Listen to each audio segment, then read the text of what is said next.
Welcome to Cash Call. Listen live as expert sales trainers give actionable feedback on real calls while you learn coaching tips directly from the professionals. All right. Cash Call, everybody. Dale Archdekin Brian Curtis back for another week. I know you missed us. Brian, they all missed us. I keep receiving letters in the mail. I don't know who writes letters anymore, but if we did receive letters in the mail, I'm sure it would be, oh my God, where have you guys been? It's been 6 days since I saw you last, right, Brian? I know, a letter in the. I love that idea, by the way. It's funny from a marketing perspective. I know that's not where you're going, but everything old is new again. We found out in 2023, 2022 that letters actually work. Who knew, right? Yeah. People get sick of email. They've got sick of text messages. They got sick of their phone blowing up. Sometimes everything does, 180 degrees, kind of like, I'm a kid of the 80s, and now I see people wearing clothes, and I'm like, I'm having flashbacks to high school because they're wearing the crap that we wore in high school. That's Marketing funny. works the same way. So That's funny. Well, now you can get those 80s clothes back out of your closet, Brian. They've made a comeback. Good thing you held on to them. yeah, no, I didn't. I don't hold on to anything. I'm the king of throw it away. So That's funny. All right, so I I've have a had to call. work on. What's that? I said I've had to work on that, not throw everything away, because then you go to get it and it's not there. But anyways, let's talk some real estate. Let's Yeah. talk some cash call. Let's call some phone calls. Excellent. Yeah. So, man, I still have this cough I can't get over. So if I'm randomly coughing in the broadcast, you're going to have to forgive me. I forget. Thank you. So I have a call today. The intro, she stuck the intro. We're not going to listen to the intro. I know we play those a lot. She did stick the intro, and maybe if we have time, we'll go back and listen to it because she did make it a little bit weird, which I think had an impact on the call. But I'm going to jump into the call, and you know how we talk about present tense questions. I think this is a good example of where it needs to be implemented.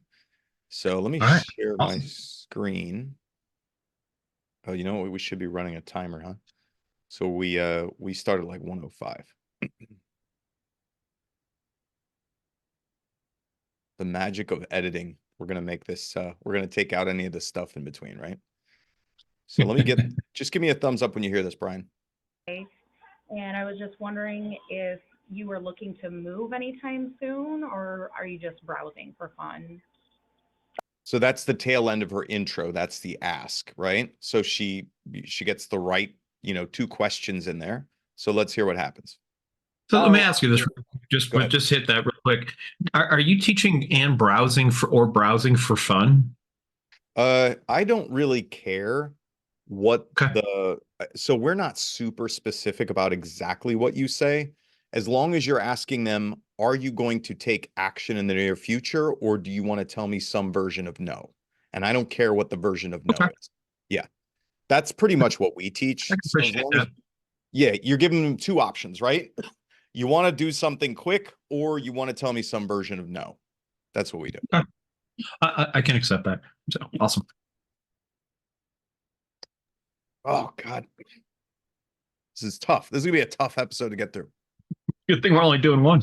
Yeah. So let me get through the play here. Oh, I'm just browsing right now. Yeah. Okay. Is there anything specific that just makes you want to browse, or have you thought about moving at all in the future? Now, the salesperson did a good job by asking, do you want to buy now or do you want to tell me no? The lead said no or not now. And then the agent went to, oh, well, why are you looking around? Or are you thinking of making a purchase in the future? She went back to, when are you going to buy? What's making you want to buy?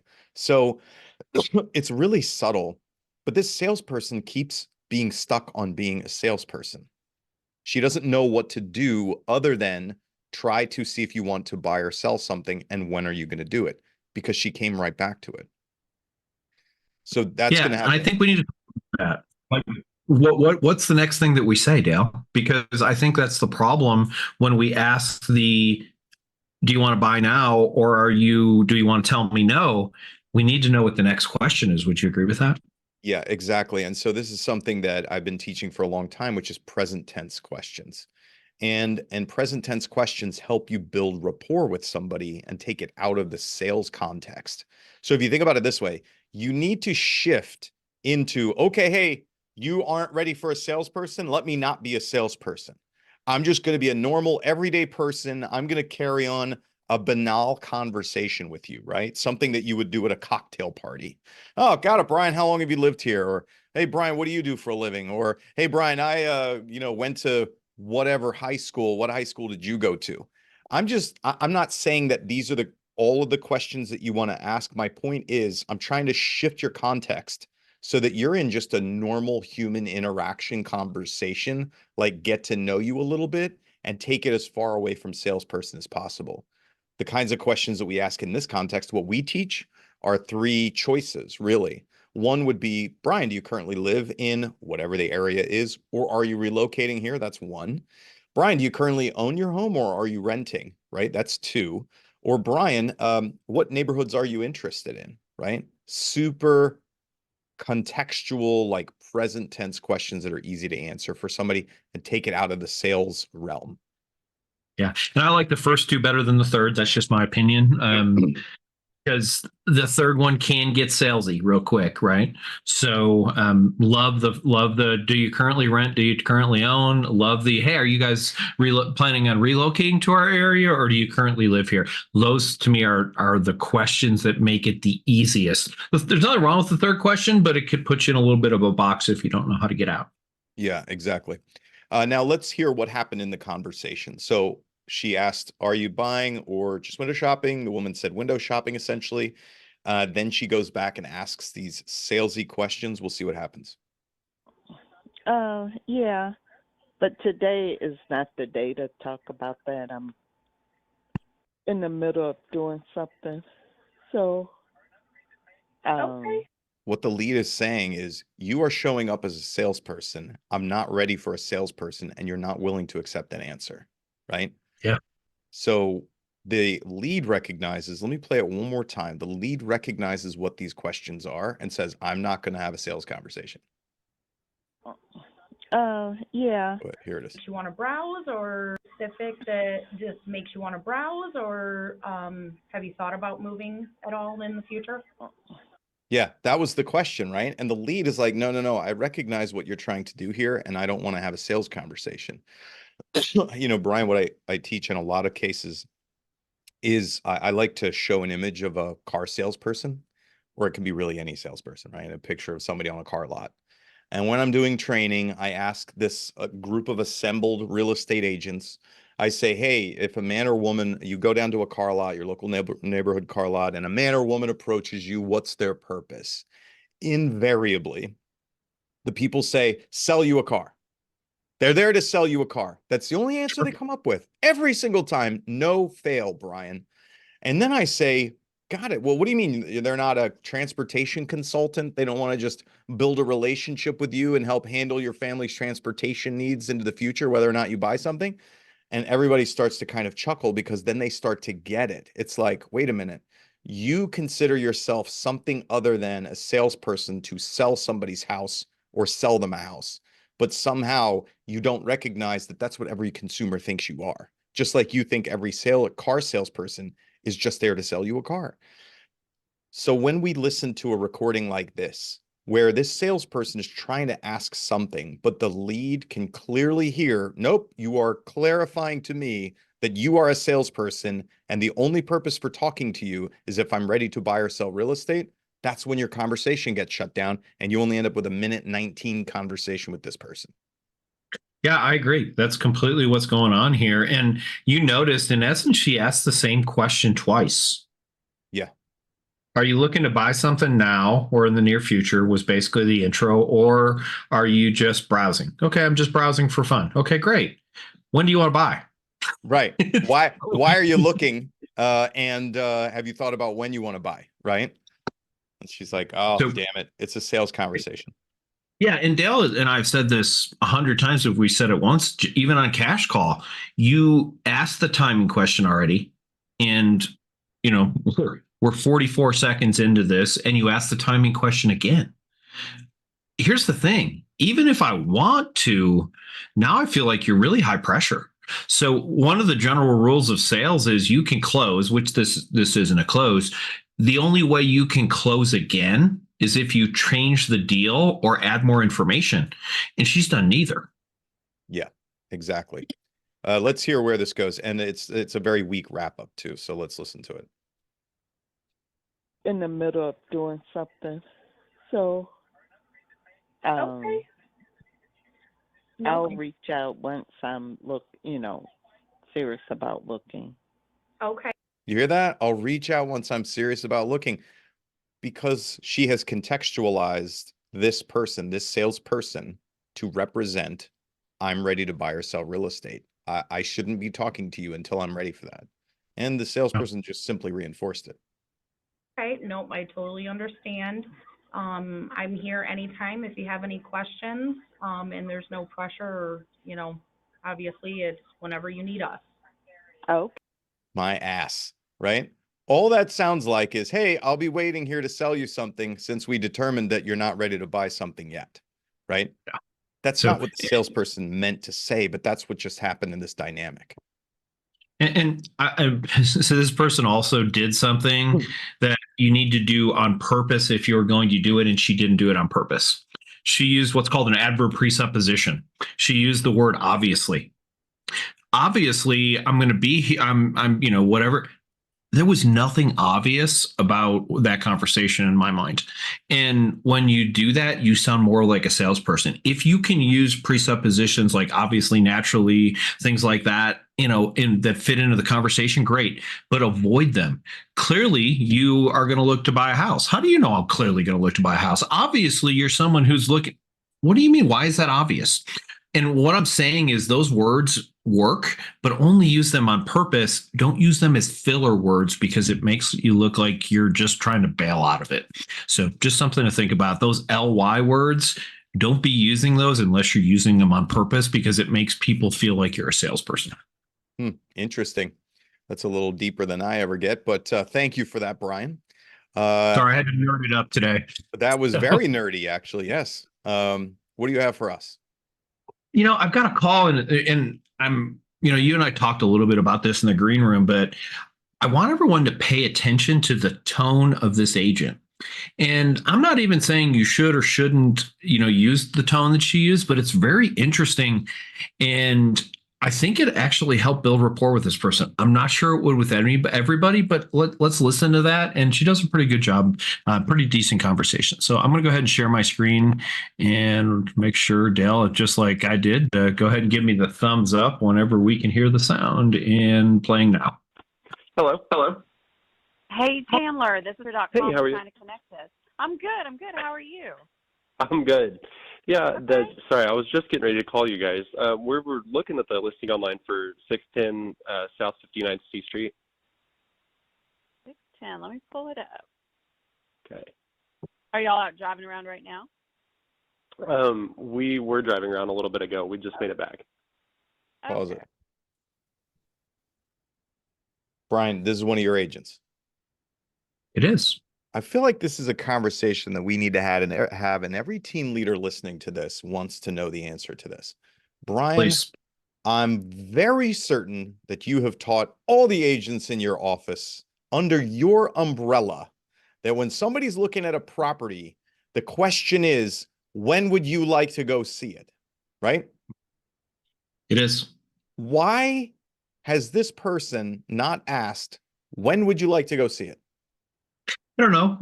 We're going to get there eventually, but I hear you. It's funny because we've taken trainings from some of the big portal companies. I won't use any specific names, but I can tell you right now, if they give you leads and you're paying on the back end, they want you to do exactly what Dale said. They're not doing that because they think that they're smarter than everybody else. They're not doing that because they're better or anything like that. They're doing it because it works, plain and simple. And so, yeah, no, absolutely.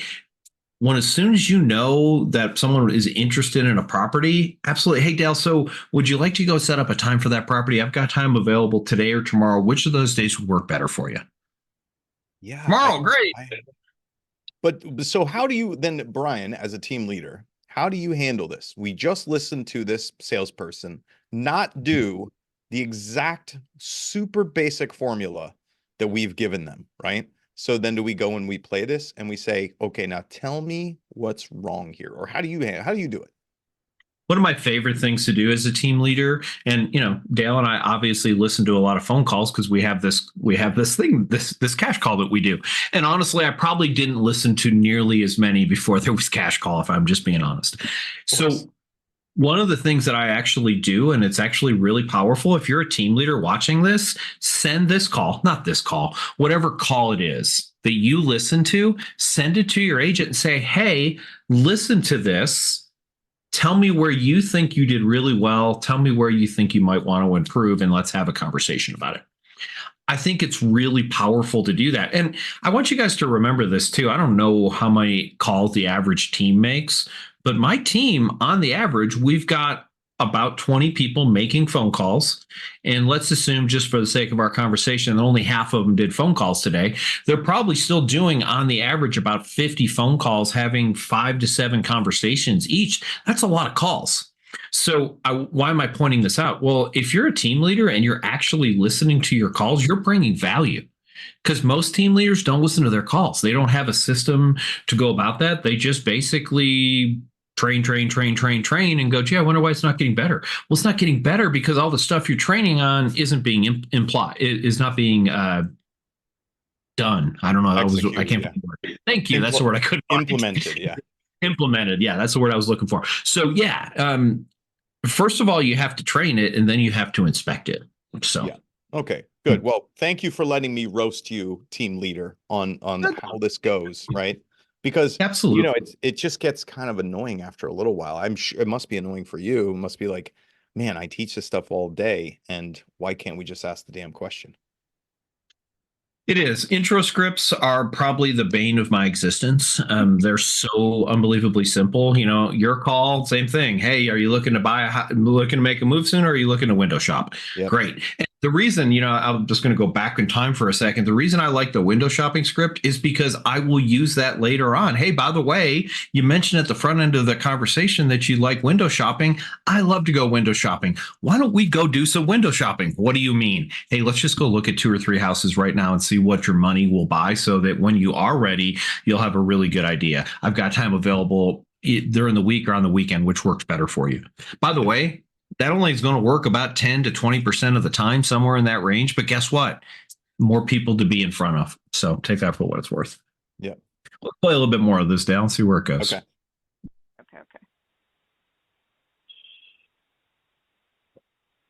Doesn't go anywhere, apparently.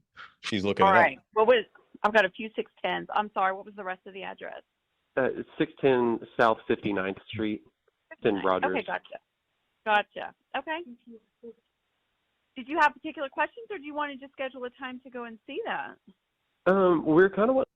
I think there's an idea that until we know the property is available, we can't ask the question. So it took us 51 seconds into this conversation, probably more like a minute because I chopped some of the stuff out to get to the question. But to your point, why not just say, perfect, I'll get that looked up while I'm doing that. Is that something you guys would like to go take a look at? I've got time available today or tomorrow.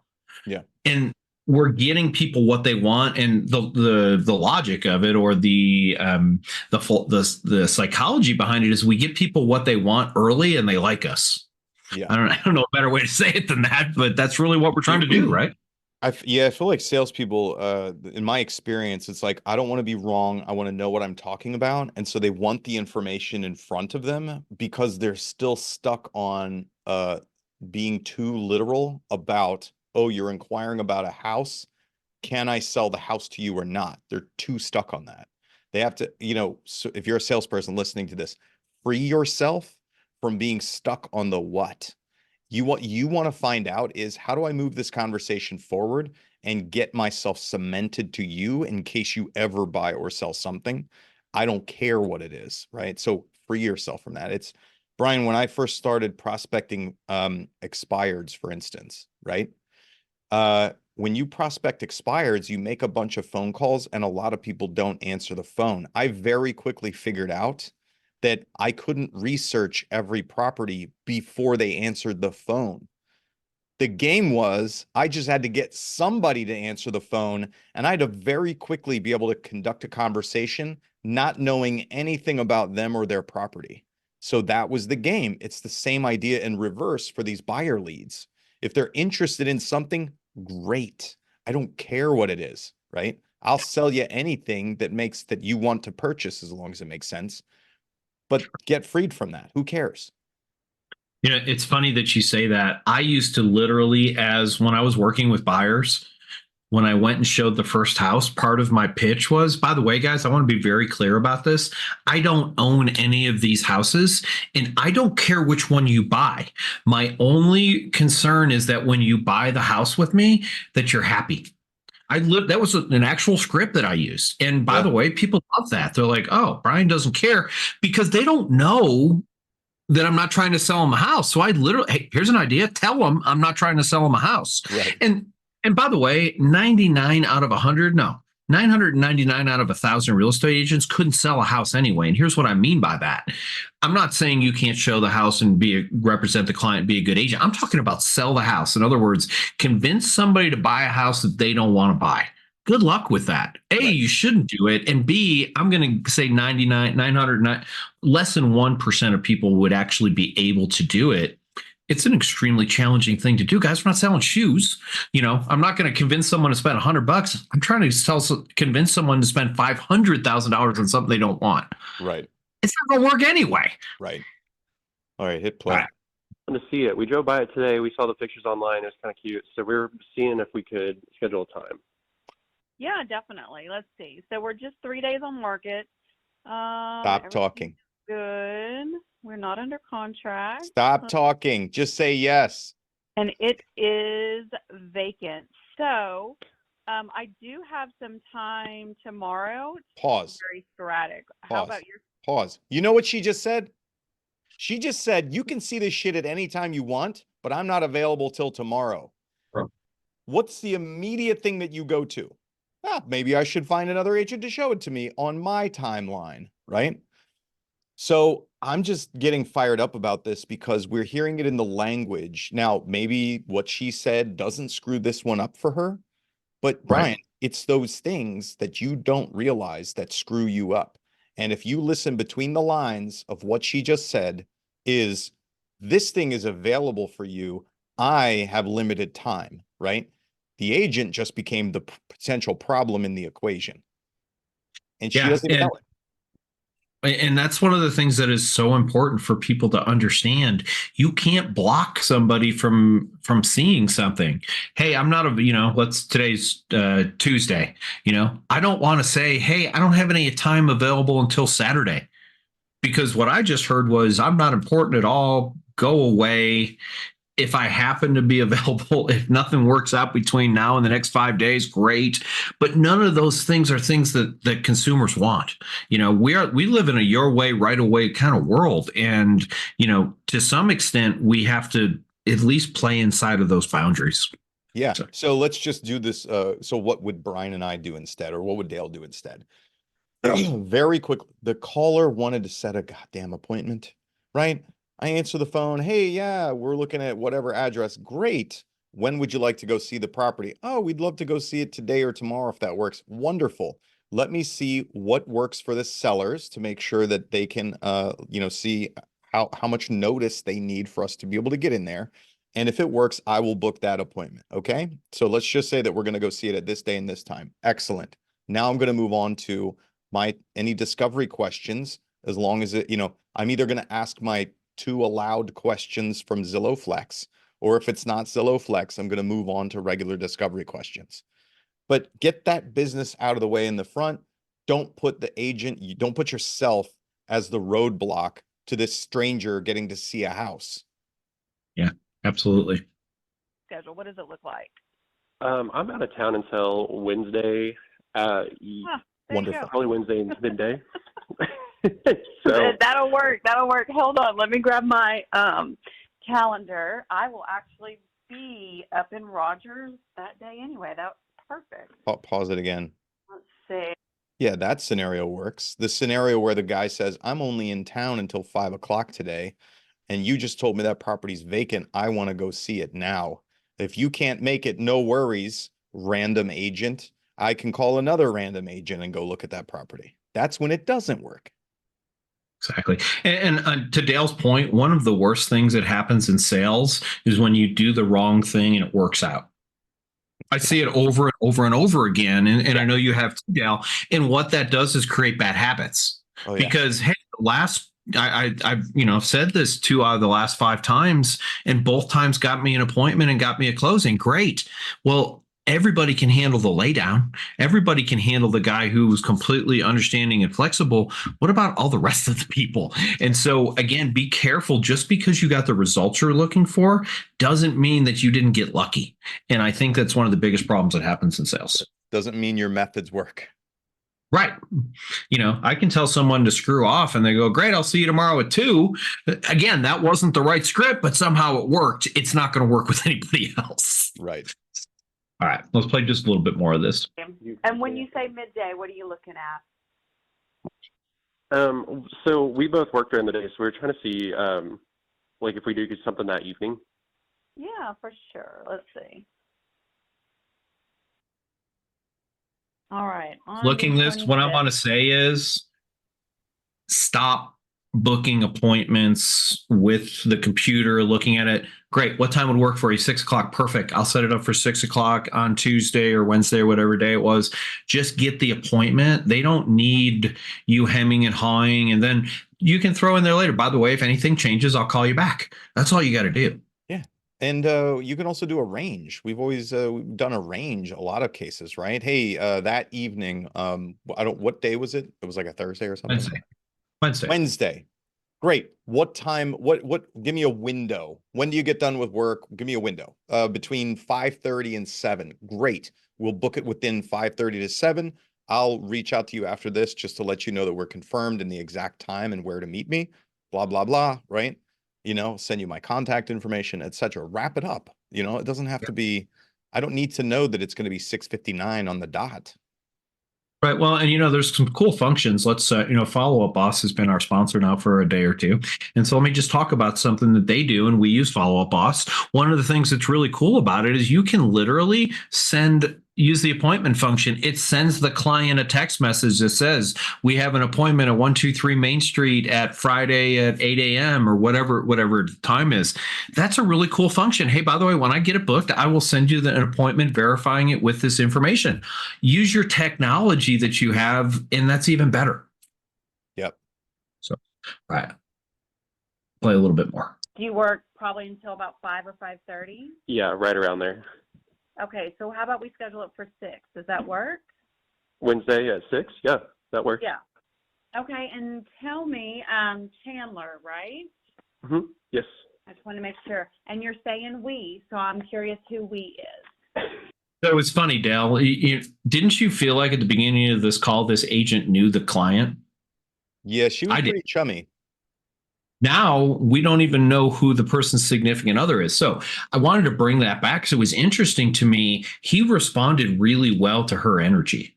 So the thing I want to point out is don't necessarily model this person's energy. That wasn't my point.